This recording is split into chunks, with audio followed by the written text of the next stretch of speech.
저희가 목소리 좀 잘 듣게 마이크 좀 설치해 드릴게요. 네.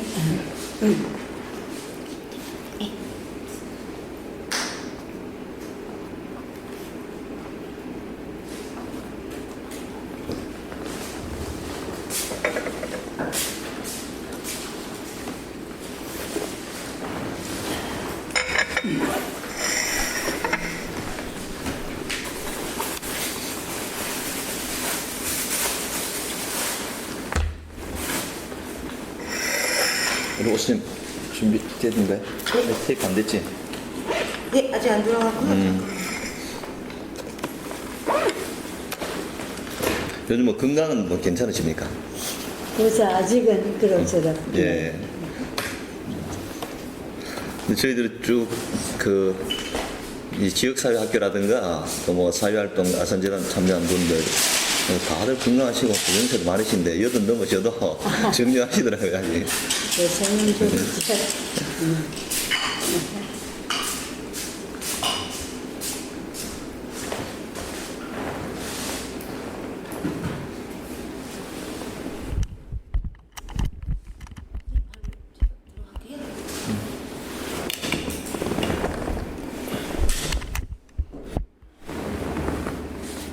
좀 시작해도 괜찮겠습니까? 네.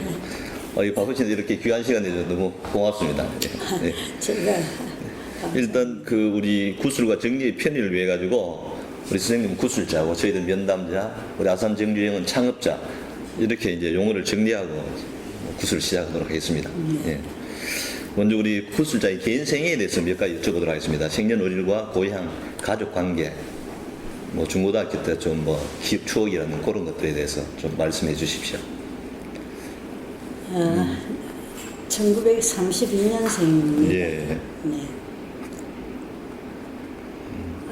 고향은 여기 함남 예. 신고산입니다. 예. 그다음에 가족관계. 예. 네. 가족관계는 제가 이제 혼인을 안 했으니까요. 예. 그러니까 제 직접 저한테 같이 관계되고 다른 식구는 없지요, 물론. 선생님 그 형제. 예, 이제 부모, 형제. 예. 네. 그래서 우리는 이제 6남매였었어요. 예. 아들 셋, 딸 셋. 그런데 제가 제일 밑에서 두 번째였는데, 이렇게 분단이 되고 나서 우청제들은 못 왔습니다. 예. 네, 그래서 이 짝에 온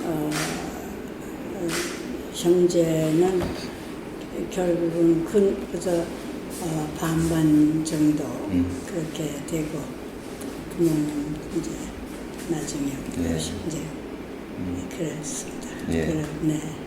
어릴 때 가정 형편은 좀 어떠했습니까? 아주 서민 가정이죠. 네, 서민 가정이고, 그래도, 어머님, 아버지, 이렇게 아주 부지런하고, 예. 성실하신 분이었기 때문에, 그 농촌에서 살고 그러지만, 밥은 잘 먹었습니다. 네, 잘 먹고,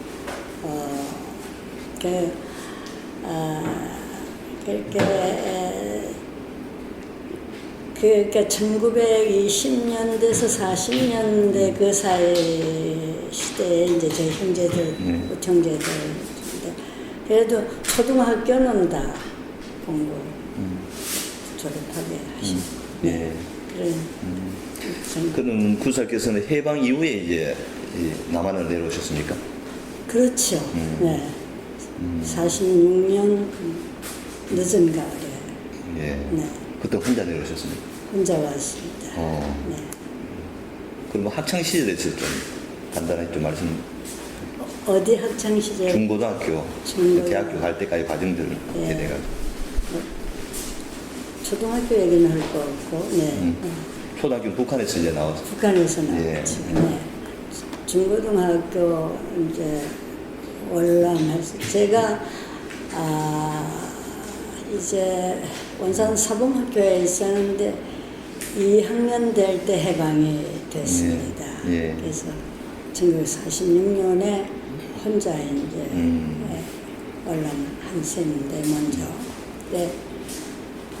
아마 제 일생 동안에서 중고등학교, 대학도 그렇습니다. 아마 가장 힘들었던 시기입니다. 예.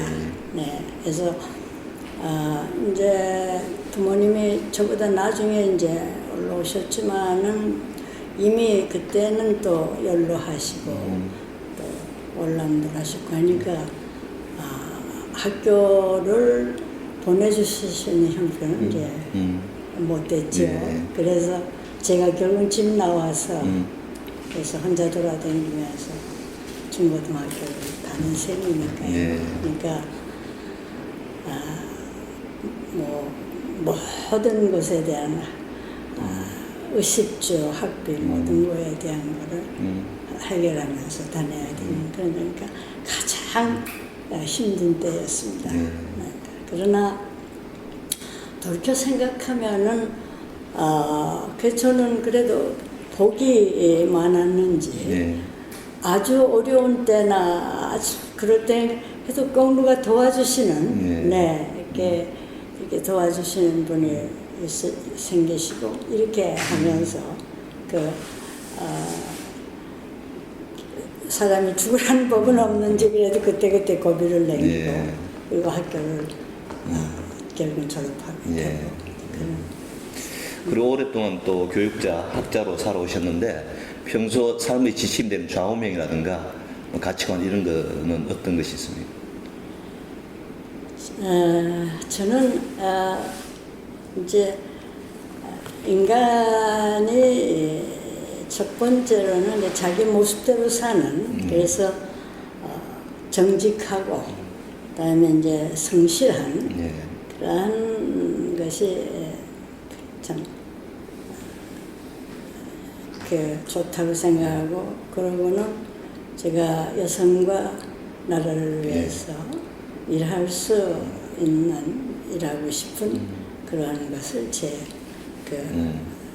가치관으로 생각하고 살아왔습니다. 우리 구수자께서는 대한민국 최초의 여성 헌법학자 또는 여성학자로 알려져 있습니다. 특별히 여성 또는 여성학에 관심을 가지게 된 계기는 무엇입니까? 그래서 그러지 않아도 그런데 제가 이걸 가지고 나왔습니다만 제가 여성학자는 아닙니다. 네, 여성학자는 아니고 여성학을 강의하고 그런 저거는 아니고요. 우선 여성학이 생길 수 있는 씨를 뿌렸습니다. 여성학의 생성과 정립이 될 수 있는 그러한 씨는 이제 뿌렸습니다. 그리고 여성학에 대해서 제가 우리 학교에 1977년에 여성학에 이제 최초로 개설됐는데 그 개설은 제가 하지 않았습니다. 저는 그때 한 멤버로 저희보다 더 위에 계신 분들이 이제 있으셨고 그래서 그 여성학 개설할 때 한 일원으로 참여한 그런 것인데 여성학과 창설에는 제가 주동적 역할을 했습니다. 특별히 그런 여성에 관심을 가지게 된 같은 계기는 어떤 것이 있습니까? 제가 농촌에서 살았고 근데 우리 어머니하고 아버지는 참 사이는 좋으셨습니다. 식구는 이제 11식구나 있었고 사이는 참 좋으신데 이게 농사 짓는 일에 이제 아버지 어머니는 이제 같이 하시고 또 밭이라든가 이런데 논이라든가 이런데 나가서 하시면 우리 아버지는 꼭 우리 어머니하고 이렇게 같이 하시기를 좋아하세요. 예. 그래갖고 그 농사도 이제 하루 종일 같이 아버지와 같이 있고 예. 그러고는 돌아오시면은 식사와 그것은 다 또 어머니 몫입니다. 예, 예. 네, 그러니까 저녁에 오후에 5시나 이제 그거는 그 시기에 따라 5시에서 돌아오시면 그때부터 어머니는 식사를 하시고 식사를 하시고 그러면 아버지랑 다른 식은 식사를 하고 그리고 아버지는 말라가시는 거죠. 예. 근데 어머니는 또 식사 끝나시면 그때부터 다른 생활이니까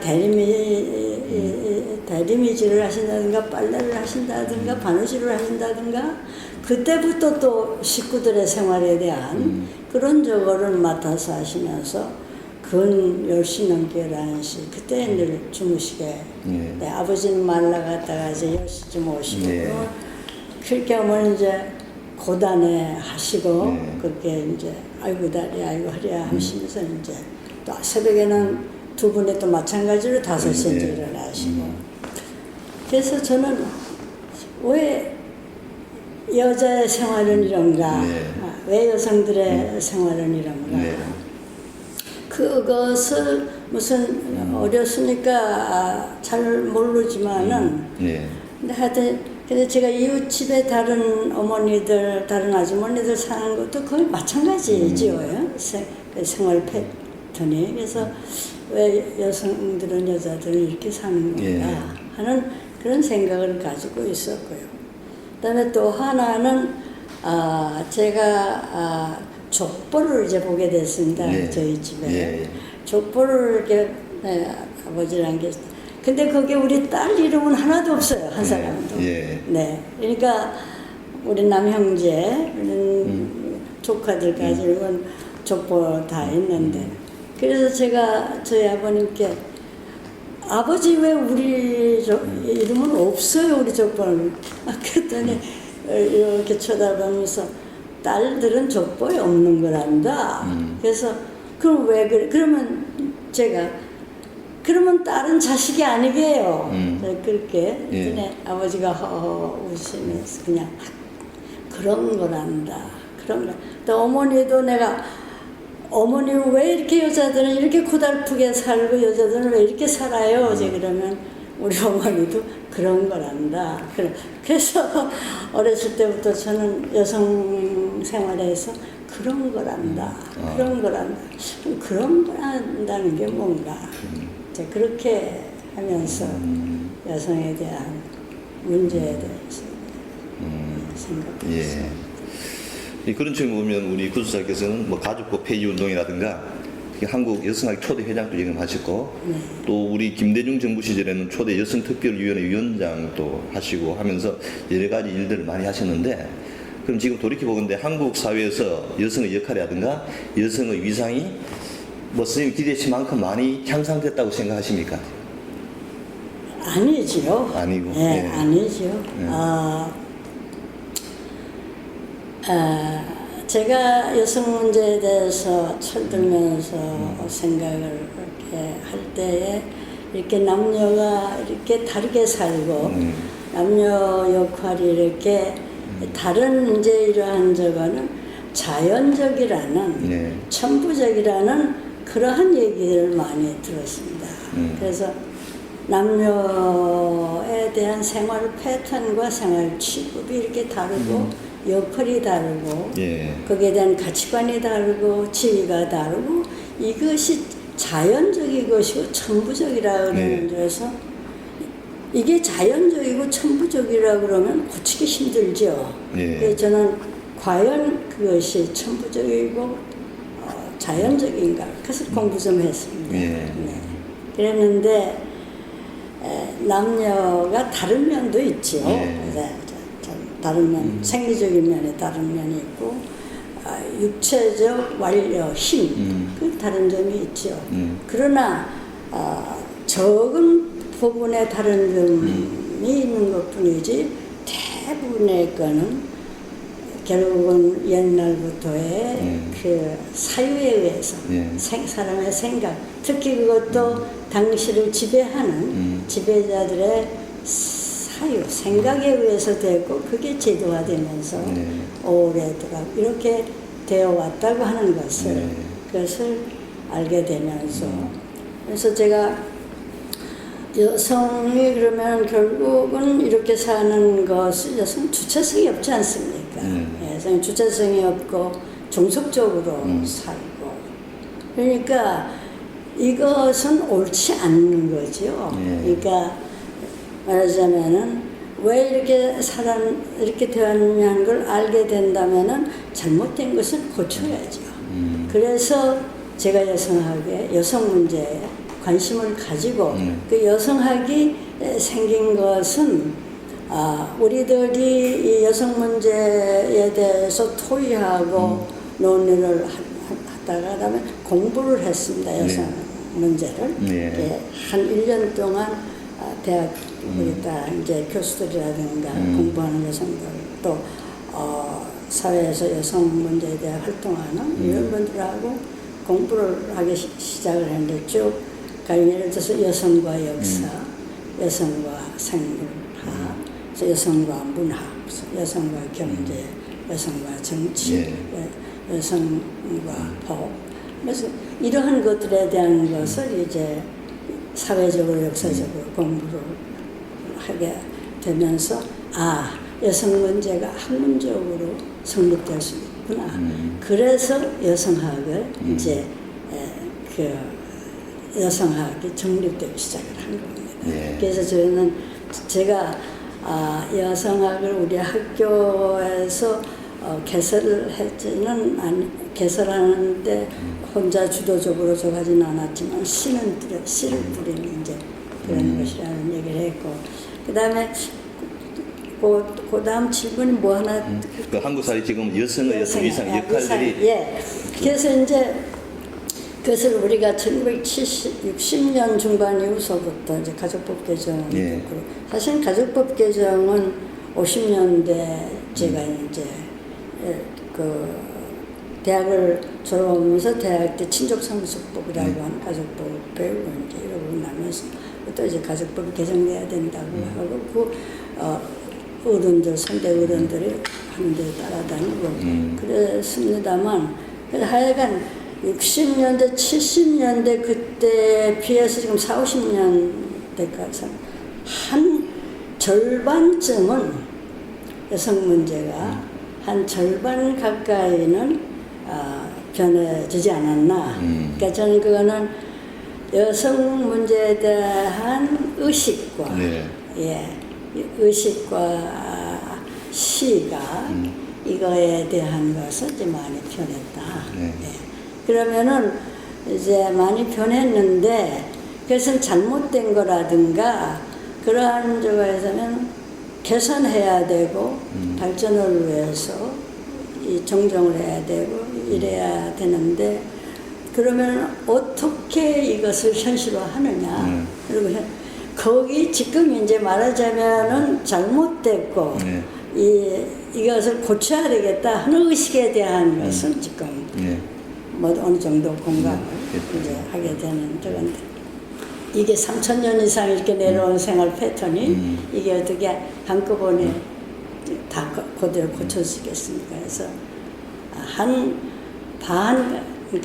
그러니까 지금은 의식과 시각의 변화는 가져왔다. 그러니까 무엇이 잘못됐느냐 하는 것은 알게 됐는데 어떻게 고쳐나가고 어떻게 how 그거에 대한 것이 지금서부터 이루어 나가야 하는 단계다 이렇게 생각합니다. 그래서 보세요, 여성들이 한국에서 참 활발하고 뭐든지 이런 면이 많으니까 우리가 모든 거를 다 여성 문제에 대한 게 개선되고 그렇게 생각하는데요. 핵심 내용에 와서 변화된 게 얼마나 있습니까? 정책 결정, 중요한 정책 결정에 대한 다 남성들이 가지고 있습니다. 그리고 경제력도 중요한 뭐 용돈 이런 정도 되는 여자들이 좀 가지지만 정말 경제력이랑 다 남성들이 가지고 있습니다. 그러니까 그러한 그 핵심적인 문제, 특히 더 그런 데 와서 지금 공무원이라든가 어디 무슨 중요한데 이렇게 쭉 의식이라든가 이렇게 보세요. 거기 여자가 며칠 있고 맨 까만 옷에다가 하얀 넥타이 한 남자분들 쫙 입고 여자는 가물에 콩 나듯이 한둘 거기다가 양념으로 그런 식이 아닙니까? 네. 그래서 저는 아직 한 반쯤 의식은 어느 정도 같지만 아직까지 법이라든가 제도로서는 아직까지는 좀 미흡한 부분 좀 현실적으로 특히 이 문제가 맞으면 가사와 육아 문제하고 해결이 돼야 네. 여성들이 그리고 일을 하고 제대로 그렇게 하면서 변화를 가져야 텐데 가사 육아 문제가 아직도 전부 거의 여성의 몫으로 되어 있는 한 참 어렵습니다. 예. 네. 아니, 제가 선생님께 꼭 한번 여쭤보고 싶은 질문이라서 여쭤봤습니다. 네. 그럼 이제 구술자와 우리 아산의 관계에 대해서 한번 여쭤보도록 하겠습니다. 네. 우리 창업자와의 첫 만남은 어떻게 이루어졌습니까? 또 그때 느낌은 어땠습니까? 예, 제가 아마 83년인가 4년 예. 그때에 이 창업자 쪽과 현대 쪽에서 그 보여줄 것이 있다. 예. 그러니까 참여하겠느냐. 그래서 이제 그 83, 4년 이전부터 우리 학교에 건축을 하기 시작하고 그랬으니까 그래서 우리가 뭘 보여줄 게 있으면 가자. 그래가지고 이제 경비행기를 타고 간 것이 말하자면 서산 간척지였습니다. 네. 그래서 서산 간척지에서 그 실제적으로 얼굴을 맞대고 배운 것은 처음입니다. 네. 그때 주로 이제 그럼 초청해서 이제 그 간척지를 보여주고 주로 나눈 대한 무슨 말씀을 하시던가요 그때? 그러니까 간척지에 우리가 이제 가가지고 하여튼 전 그 광활한 그 저거에 정말 놀랬고요. 예. 거기가 그다음에 그다음에 기상천외한 이제 일들이 벌어져 있는 일에 대해서 정말 어떻게 인간의 힘이 이런 저거를 할 수 있나 이제 이러면서 우리가 이제 얘기를 나누는데 우선 점심을 이제 먹고 이제 그런데 제가 이 창업주에 대해서 인간미가 있으시고 이제 그러다고 느낀 거는 우선 굉장히 소박하셨고 소탈하셨죠. 그래서 소탈하시고 그러니까 소탈하시고 그러니까 우리는 세계적인 이러한 이제 사업가신데 참 이렇게 접근하기가 어렵지 않을까 그런데 아주 접근하기가 참 어렵지 않았고 네. 그러고서 그다음에 그 집이 너무나 초라한 그러니까 이게 세계적인 대사업가에 거기에 자주 가끔 들리시고 주무시기도 한다 그러시는데 그런 숙성과 그런 또 놀랬고 그 다음에 밥을 주는데 그냥 그 지역에서 나는 쭈꾸미 그거 하고 그다음에 이제 된장찌개에다 달래를 넣은 된장찌개 그거를 이제 식사로 이제 저걸 했어요. 그래서 그것을 이제 우리가 먹고 물막이 하는 이제 간척지에 거기를 데리고 거기를 갔는데 거기서 이제